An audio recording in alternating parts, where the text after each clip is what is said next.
20 years ago, a group of people in San Francisco decided we needed a living tribute to those people who had died from AIDS, HIV. The result, what a lot of people call the Grove, but in fact is the National AIDS Memorial. Our next guest, John Cunningham, is the executive director of the National AIDS Memorial. Welcome. Thank you, David. It's good to be here. A 20-30 anniversary. I mean, I remember the first time I heard the word AIDS and read it in the New York Times. It's almost impossible to believe that was 3 decades ago, and 20 years for the Grove. Talk about that history. Well, in July, it was the 30th anniversary of the first diagnosed case of AIDS. Mm-hmm. So obviously San Francisco was more adversely impacted than many parts of the country. Mm-hmm. And so 10 years into it, or 20 years ago, the magnitude of the loss, the magnitude of the devastation, disillusionment, disenfranchisement, the community had gone to enough funerals and really felt that it needed to do something that would be not only a tribute to those who had lost, but also, in some ways, personally, even more importantly, would be a way that they could heal, that a community and individuals could come together and create life out of death. And what has been created is a 10-acre, national award-winning urban landscape that is the National AIDS Memorial. Yeah, I remember 20 years ago when I heard about the site. I used to bike through Golden Gate Park, and I found the site. I was like, whoa, this is not going to be anything. I mean, it was a mess. Right. I mean, what was that process like? Well, it's very interesting. I think that the site is very representative of what was going on within the San Francisco community as well as nationally. It was devastated.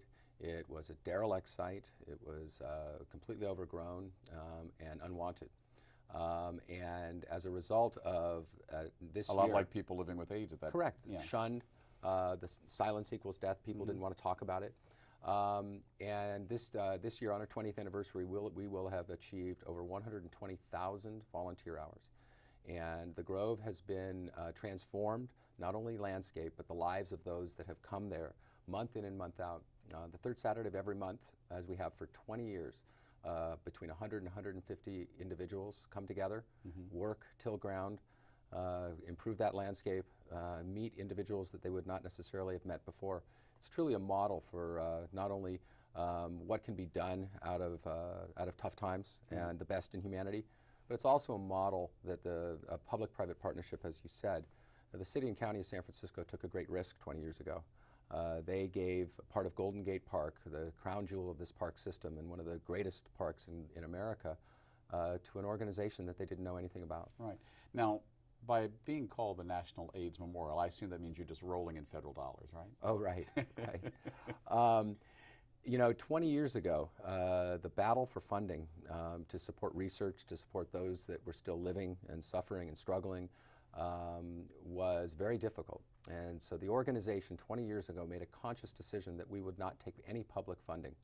And today we have held true to that we do not compete with any other organization for any AIDS dollars.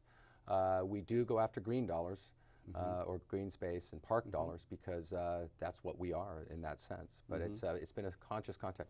As a matter of fact, 20 years ago when we approached the city, we wanted to make sure that in times of economic struggle and when the tax base is low and the money is not flowing in. Now. Right, like now. And this is very similar to what was 20 years ago, hence it was a derelict site. We would not want all those lives that have been memorialized there to not be cared for and that space to be cared for. So we actually pay the city back dollar for a city gardener. And we've created an endowment that will ensure that this space is maintained in perpetuity. Yeah. And that money has come from community and foundation, not from the government. Yeah. I mean, now is a difficult time to run a nonprofit. I mean, let's be frank. It's challenging at the best of times. How are you, I mean, you're able to pay back for that gardener. You have the incredible volunteer base that keeps the Grove living and thriving.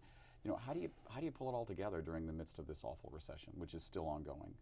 Well, I've been in the HIV and AIDS service industry for quite a number of years, and it's all about relevancy. And any organization needs to look and ensure that those that they are working with and supporting remain relevant. And as a matter of fact, about 2 years ago, we looked at World AIDS Day. And this year, on December 1st, coming up in just a couple weeks, The 18th annual World AIDS Day observance will take place in the memorial. We build a tent, a city in the Grove that accommodates up to 500 people, and that's been going on 18 years. But to speak to that, we started doing some focus groups in the community, and many individuals had felt that they were observed out. The tears have been shed. And so we have created an event that takes place the evening before on November 30th called Light in the Grove. And it's both literal and figurative light. You know, the light that we have, the light of the individuals that we've lost is still with us. And it is an amazing, amazing event. The tent is completely clear, all sides, all top. This year we'll be honoring James Hormel, who has been such an advocate for LGBT issues as well as for HIV and AIDS. Last year we honored Pat Christian, who had helped write the Ryan White Care Act. So yeah, November 30th. Do you ever walk through the Grove alone and just think? You know, that's one of the beautiful parts of my job. You know, as you said, you know, you sit at a desk, you meet with donors, you try to raise money, you struggle with what any business person does.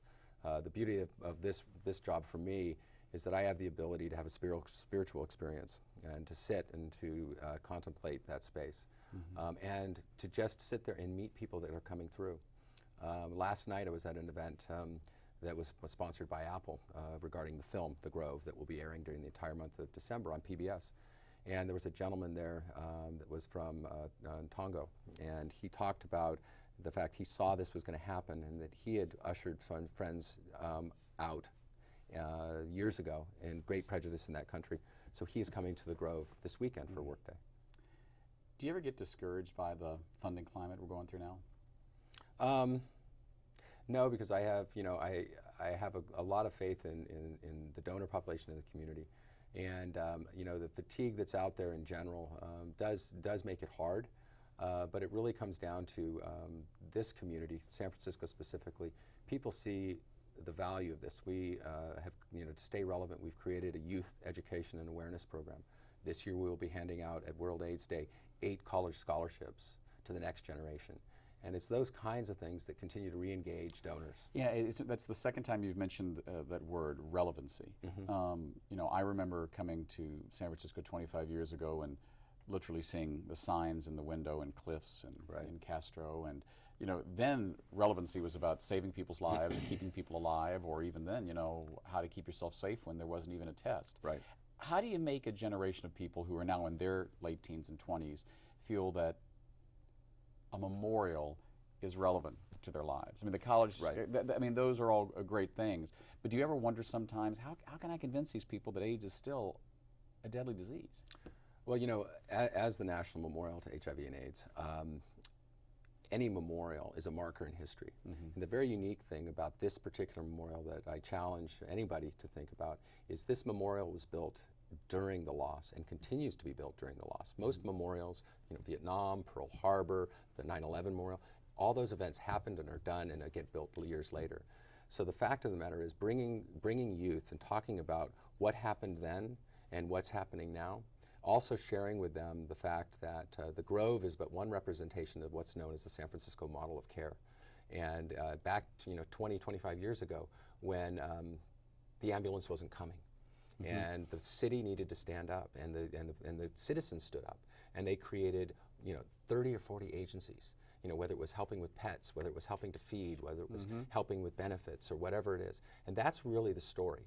The story to tell the next generation, you know, is get off the sidelines, get involved.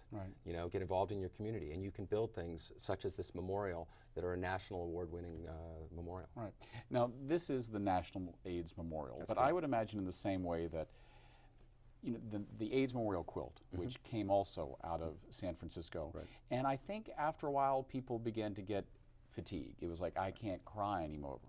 And then, you know, a colleague of yours, a friend of mine, Anthony Turney, made the decision when he was executive director of the Names Project, let's split the quilt up and send it out into the community so people can learn and have a relevant experience. How do you do that with a memorial? I mean, have you been approached by other areas of the country, other cities who said, I want a Grove in my town? I mean, do you get approached by people in other cities to how to make this national memorial relevant to their communities? We do. We get probably 3 to 4 calls a year of communities wanting to create something.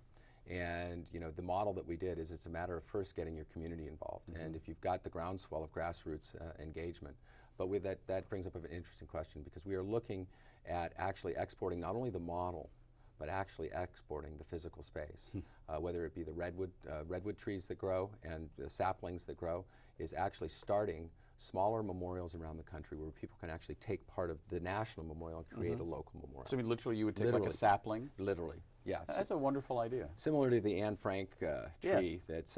that's in Amsterdam, and they have part of it fell, and they've taken saplings and they send them to parts of the world that are speaking to the same issues that she did. Yeah. How strained do you think the San Francisco model is? You think it's still solid and still teaching other communities how to deal with this pandemic?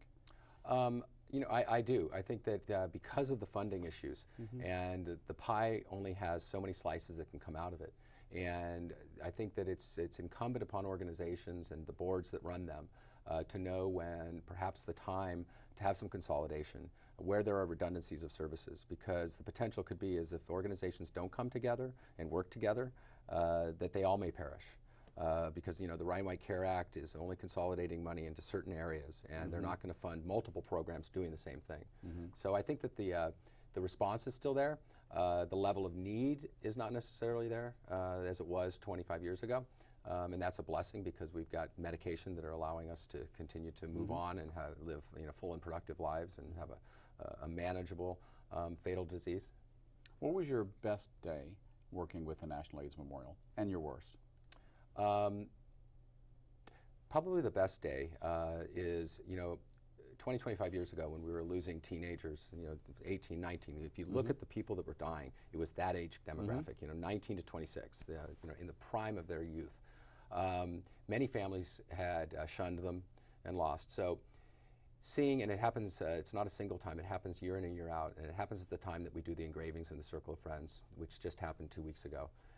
Where a family who couldn't show up 25 years ago can show up now and have come together and actually reached out to the partner that they weren't able to show up and support in the time of loss, and that they all come together and they put that individual's name in. And this one specific one I'm thinking about is not only did they put the name of the son that they had lost in, but they had secretively called me and said, we want to put the name of his partner next to him. Because the Circle of Friends is not only those that have passed, but also those lives that have been affected. So when he showed up to see his partner who had died, and then saw his next and asked, who did this? And I said, it was the family. And that was the point of healing. And that's really what the Grove is about. It's about healing, hope, and remembrance, and looking to the future with confidence and with hope. Right. We've been speaking with John Cunningham of the National AIDS Memorial. We would like to ask you one last question, though, before we go. What was that worst day? The worst day, the worst day was the day that it's not within the Grove, it's when I lost my partner to HIV and AIDS, and that he had a gallant fight and a struggle for many years, and he was ready to go. But seeing him move along was a really tough thing. But again, like I said with Light in the Grove, I carry his light forward, because that's what we do. Is they may not be with us in life, but their light is with us, and we carry it forward. Right. The night before the national, World AIDS Day. World AIDS Day. Talk a little bit about what we're going to see that night. So the guests arrive at the main area. They're welcomed. They'll start to hear ethereal music. They'll start to feel the light.